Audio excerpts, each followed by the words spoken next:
मेरे साथ मेरे बगल में हमारे ऑफिस के इंचार्ज श्री सुरेंद्र सिंह जी भी बैठे हैं और आप मीडिया के दोस्तों का भी मैं बहुत बहुत शुक्रिया अदा करता हूँ। ठंडी भी है और कश्मीर में आजकल ठंडी है और इस ठंडी हवा और डेलीवेजरों को लेके मुझे एक शेर याद आता। फैज अहमद फैज का शेर है लबरेज आहू से ठंडी हवाएं, उदासी में डूबी हुई है गठाई। ये कश्मीर और डेलीवेजर दोनों को सूट करता है क्योंकि आज हमारी हवाएं बहुत ठंडी है और अब थोड़ी सी जो गर्मी थी इंतजार की शायद कुछ होने वाला है, लेकिन उमर साहब ने वो गर्मी भी डेलीवेजर से छीन ली और उनको और ठंडा कर दिया। साथियों, जैसे कि जानते हैं कि कल हमारी यूटी गवर्नमेंट के चीफ मिनिस्टर उमर साहब ने 2024 और 2027 का जो बजट पेश किया, डायरेक्शन लेस है, विजन लेस है, कोई फ्यूचर रोड मैप नहीं है इस बजट में। जहां हम बात करें, पिछले साल उन्होंने कहा था कि डेलीवेजरों को हम परमिट करेंगे, 6 महीने का टाइम मांगा था, सब कमेटी बनाई थी, लेकिन आज 16 महीने हो गए, इस सब कमेटी का रिपोर्ट नहीं आया। अब कल वाले बजट में उमर साहब ने कहा कि फेज वाइज हम डेलीवेजरों को परमिट करेंगे और वो फिगर ही उन्होंने बताया। फर्स्ट फेज में 1 साल में कितना करेंगे, दूसरे साल में कितना करेंगे, तीसरे साल में कितना करेंगे। लेकिन जो हमारी इंफॉर्मेशन है, जो हमारे सोर्सेस कहते हैं, ये कहते हैं कि पहले साल 3000, दूसरे साल 3000, चौथे साल 3000। और ये कितना है, अगर ये 5 साल भी रहे, वैसे उसकी गारंटी है नहीं कि 5 साल तक रहेंगे, अगर रहे भी तो वो खाली 15,000 है, जबकि 79,000 हमारे डेलीवेजर्स हैं। नंबर 1। अब जिन लोगों को ये परमिट करने की बात फर्स्ट फेज में कर रहे हैं, बाकी जो डेलीवेजर्स बचे हैं, क्या उनको ये मिनिमम वेजेस दे सकते हैं? उनको मिनिमम वेजेस के दायरे में लाएंगे। और जो इन सालों में जो डेलीवेजर पिछले 25-30 साल से काम कर रहे हैं, जो ओवररेज कुछ हुए हैं और जो लोग बड़ी तादाद में इन सालों में ओवररेज हो रहे हैं, उनके लिए उमर साहब के पास कौन सी पॉलिसी है, कौन सा रोड मैप है और किस तरह से पॉलिसी उन्होंने बनाई है। जिस तरह से कल डेलीवेजरों, कैजुअल लेबरर्स या मुख्तलिफ जो लोग सड़कों पे आप देख रहे हैं, आज भी शायद श्रीनगर में कहीं बहुत बड़ा प्रोटेस्ट था, ये फिर एक बार उनको लॉलीपॉप देने की कोशिश की गई, जिसको हम टाइम कंज्यूमिंग कह सकते हैं। करना तो कुछ है नहीं। अगर इनको करने का कुछ मन होता या कुछ करना होता तो कम से कम उन्होंने इनिशिएट लिया होता इन 16 महीनों में। लेकिन फिर एक बार गरीब मुलाजिम, कैजुअल लेबर, डेलीवेजर जो महज 9,000 रुपए पे काम करते हैं, जिससे ना उनका घर चलता है, ना उनकी बच्चों की पढ़ाई होती है और ना वो बस का किराया अदा करते, उनके बारे में उमर साहब कब सोचेंगे? पहला सवाल उमर साहब से मेरा यह है। दूसरा, साथियों, जिस तरह से उन्होंने कहा 12 गैस सिलेंडर, जो पिछला वाला बजट है, जो उनका मैनिफेस्टो आया था, 12 सिलेंडर की बात उन्होंने कही थी और कल उमर साहब ने कहा 6 सिलेंडर, वो भी किनको? AAY, जबकि वो चीफ मिनिस्टर की उन्होंने उसका पद संभाला, तब उन्होंने कहा था कि हर एक जम्मू कश्मीर के घर को 12 गैस सिलेंडर मुफ्त मिलेंगे और आज 6 पे पहुंचे। और मैं आपको यकीन के साथ कह सकता हूं, अगर वो अगले बजट तक रहे तो वो 1.5 सिलेंडर की बात करेंगे अगर रहे। ये भी एक बहुत बड़ा धोखा जम्मू कश्मीर के अवाम के साथ। और दूसरा, ये जो AAY की बात कर रहे हैं, कैसे पॉसिबल है? कास्ट बेस्ड सेंसस तो हुई नहीं अभी, और कैसे हम बताइए यहाँ कितने AAY के जुमरे के तहत आते हैं? ये भी एक बहुत बड़ा सवाल है। अगर हम रफली अब ले लें 5% लोग टोटल जम्मू कश्मीर में, वो 2 लाख लोग जिनको ये मिलने वाला है।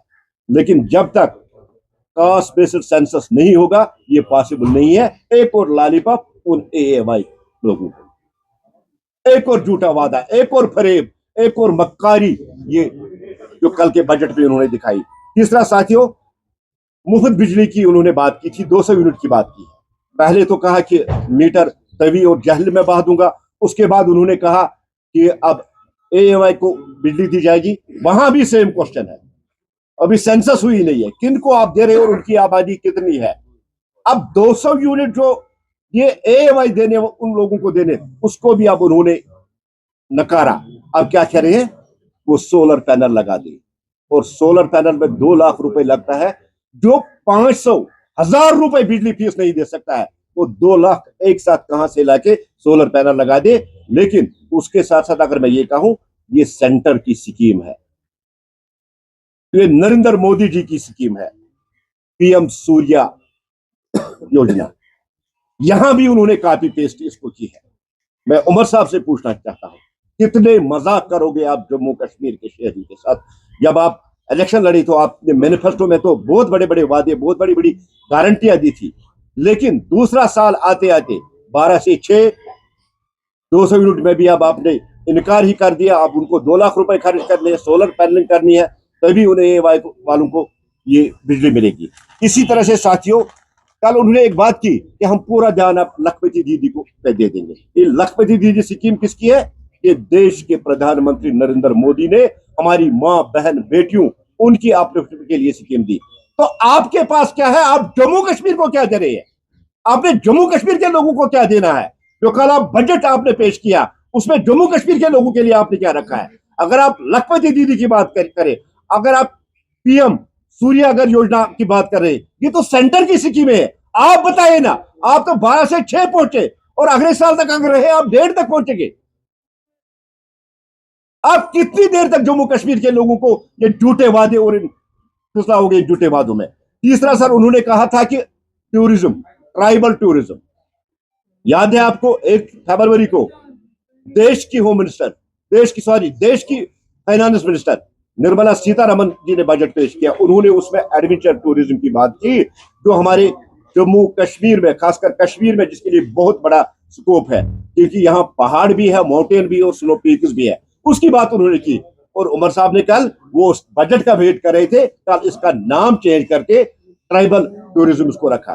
वो तो ये सब हर कोई जानता है, ट्राइबल तो पहाड़ों पे ही रहता है, और यहां भी उन्होंने कॉपी पेस्ट कर दिया है।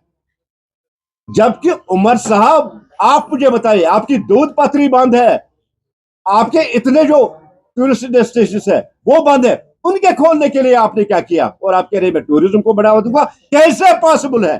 किस तरह से पॉसिबल है? आप मुझे बताइए। आपने कहा यहां के कुछ हम टूरिज्म विलेजेस डेवलप करेंगे। आप तो इन हाउस बोट वालों की बात कीजिए, 940 टोटल रह गए हैं, उन पे तो बैन लगी हुई है, वो तो एक कील भी कहीं नहीं ठोक सकते। टूरिस्ट आएगा कहां, रहेगा कहां? और वो टूरिज्म विलेज अपने बिलोवाई एमएलए को आप देने वाले हैं। और जहां आपने खानियार में ये गेस्ट हाउसेस खुलवाए हैं, उनको तो आप खोलने नहीं देते। वहां आप कह रहे हैं कि अभी एनओसी लानी है, अभी ये करना, वहां तो वो बेचारे भी आज सड़कों पे आ रहे हैं। आप किस टूरिज्म की बात कर रहे हैं? आप दूध पत्र खुला नहीं सकते, आप जूसमर्ग खुला नहीं सकते हैं, और आप कह रहे हैं कि मैं ट्राइबल टूरिज्म स्टार्ट करूंगा। और वो भी आपने सेंटर की इस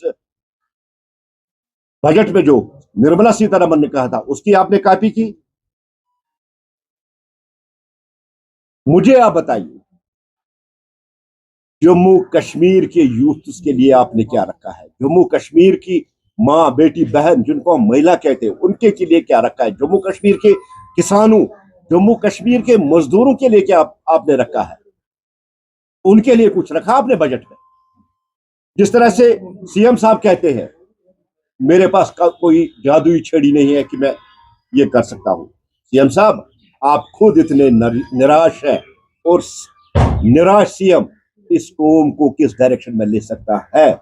वो इस कौम को कौन सी डायरेक्शन ले सकता है? ये मेरा सवाल उमर साहब। जब खुद चीफ मिनिस्टर ही निराश है, इतनी फंडिंग होने के बाद, इस बार भी 1950 करोड़ ज्यादा मिले हैं।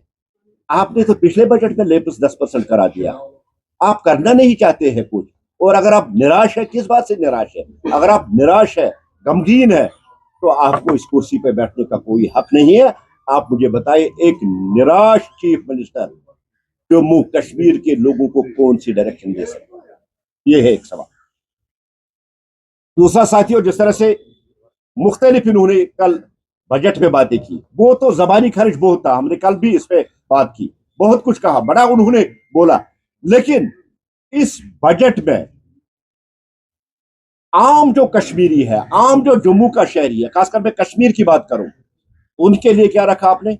आपने हार्टिकल्चर के लिए क्या रखा? आपने एग्रीकल्चर के लिए रखा? आपने 2025 के बजट में वादा किया कि 2.1 8 लाख जॉब उसमें हॉर्टिकल्चर एग्रीकल्चर सेक्टर से जनरेट करूंगा, और 215 से 22,000 करोड़ खर्च करने की आपने बात कही थी उस बजट में। मुझे बताएं, आज हॉर्टिकल्चर और एग्रीकल्चर में इन 16 महीनों में किसी को जॉब मिला? आपने पिछली बार कहा था सेहत ऐप, वो सेहत ऐप मुझे बताइए। हम में से किसी को आज उस सेहत ऐप के जरिए डॉक्टर की अपॉइंटमेंट मिलती है? नहीं मिलती है। ये जो कल उमर साहब वाला बजट था, ये सारा जो बजट है, ये एक महज जबानी खर्च था, जिसको हम आई वॉच कह सकते हैं। इसमें न तो यहाँ बिजनेस की कम्युनिटी के लिए कुछ था, न यहाँ के ट्रेडर्स के लिए था। यहाँ का रेड़े वाला, जिनकी रेड़े आपने उठवा दिया, उनके लिए भी कुछ नहीं था। ये कश्मीर का गरीब, कश्मीर का मजदूर, कश्मीर का किसान, कश्मीर का यूथ, कश्मीर की माँ, कश्मीर की बहन, कश्मीर की बेटी, उसके लिए आपने क्या रखा है? ये सिर्फ एक कॉपी पेस्ट था। सेंट्रल जो बजट हुआ 1 फरवरी को जो पार्लियामेंट में पेश किया गया, उसकी एक खाली कॉपी थी और कुछ नहीं था। यहां दूसरा, मैं पीडीपी से भी मुखातिब होना चाहता हूं। आज महबूबा जी की डिमांड है फ्रूट कॉरिडोर यहां बनाए जाए। मैं महबूबा जी से सवाल करना चाहता हूं, आप तो हड़ताल और प्रोटेस्ट कर रही हो, मुझे लगता है पीडीपी का नाम बदलना चाहिए। ये अब प्रोटेस्टेड डेवलपिंग पार्टी है, ये पीपुल्स डेमोक्रेटिक पार्टी नहीं रही। आप तो, लोग डिमांड करते हैं ट्रेन आने के लिए ताकि कनेक्टिविटी बढ़े, उनका बिजनेस ज्यादा, आप उस पर हड़तालें करवाती, प्रोटेस्ट करती है। और आज आप फ्रूट कॉरिडोर की बात करें, वो मेवा कहां जाएगा, कहां से जाएगा? इस सवाल का जवाब मुझे महबूबा जी दे दें। ये भी तो एक बड़ा कंसर्न है। सेंट्रल गवर्नमेंट चाहती है जम्मू कश्मीर में डेवलपमेंट हो, जम्मू कश्मीर में तरक्की और टूरिज्म बढ़े, और टूरिज्म सेक्टर के लिए ट्रेनें बहुत ज्यादा इंपॉर्टेंस रखती है। आप उसमें हड़ताल करती है और यहां से आप कह रही है कि हमें फ्रूट कॉरिडोर चाहिए। कहां से? वो जो मेवा यहाँ का है वो कहां पहुंचा, वो किस तरह से पहुंचाओगे आप? ये भी एक बहुत बड़ा क्वेश्चन है। साथियों, मैं लास्ट में यही कहूंगा, डायरेक्शन लेस, विजन लेस, कोई रोड मैप नहीं है इस बजट में।